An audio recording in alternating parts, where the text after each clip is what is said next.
جا رہے ہیں. اب ہم اسلام آباد کے اندر، میں آپ کو بتا رہا ہوں، اسلام آباد کے اندر جو ہائیڈ آؤٹس ہیں، اسلام آباد کے اندر جو ان کی وہ جگہ ہیں جہاں سے یہ نکلتے ہیں، وہاں پر جا رہے ہیں. کیوں ہم انتظار کریں کہ دے ول come and they will attack on اس؟ ہم ان کی طرف جا رہے ہیں اور اسلام آباد کے اندر سے ہر وہ شر پسند کو 100% اریسٹ کریں گے جو کہ شر پسندی کرتا ہے. اس میں یہ اسپیشل برانچ بھی ہمیں انفارمیشن دے رہے ہیں، جو S S P safe city ہیں، ڈائریکٹر سیف سٹی ہیں، وہ کیمروں کے ذریعے ان گاڑیوں کے نمبر لے کے وہ گاڑیاں کہاں کہاں گئیں، کن کن بلاکس میں گئیں، کون کون سی باہر نکلی، وہ ہمیں ساری چیزیں بتا رہے ہیں. اسی طریقے سے جو ڈی آئی جی اسلام آباد ہیں، انہوں نے بھرپور طریقے سے 8800 آؤٹ آف 10,700 میں سے 8800 کی ہیویسٹ ڈپلائمنٹ کر کے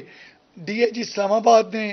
پورے طریقے سے، اور ساتھ ان کے ڈی آئی جی جو ہیڈ کوارٹر ہیں مصطفیٰ، اور پھر پوری team D I G security Jawad, یہ تینوں ڈی آئی جیز اور ان کے سارے آگے ایس ایس پیز اور ایس پیز، انہوں نے پوری ہمت محنت کر کے یہ تمام کا تمام آپریشن کیا اور آگے بھی سارے کا سارا آپریشن کر رہے ہیں اور سارے کا سارا ڈیٹا مینٹین بھی کر رہے ہیں تاکہ آپ کے ساتھ شیئر کرتے رہیں. منسٹر صاحب بھی آپ سے شیئر کرتے ہیں، ہم انفارملی بھی شیئر کرتے ہیں، ساتھ ساتھ ہمارے پی آر او صاحب آپ کو ویسے بھی چیزیں دیتے رہتے ہیں. لیکن ایک چیز یہ تھی کہ آپ کو بتانا، یہ مقصد تھا کہ آپ کو یہ چیز کلیئر ہو کہ ہمیں کیا ملا اور کیا وہاں سے لیے. اگر میں آپ کو صرف ماسک کی ڈیٹیل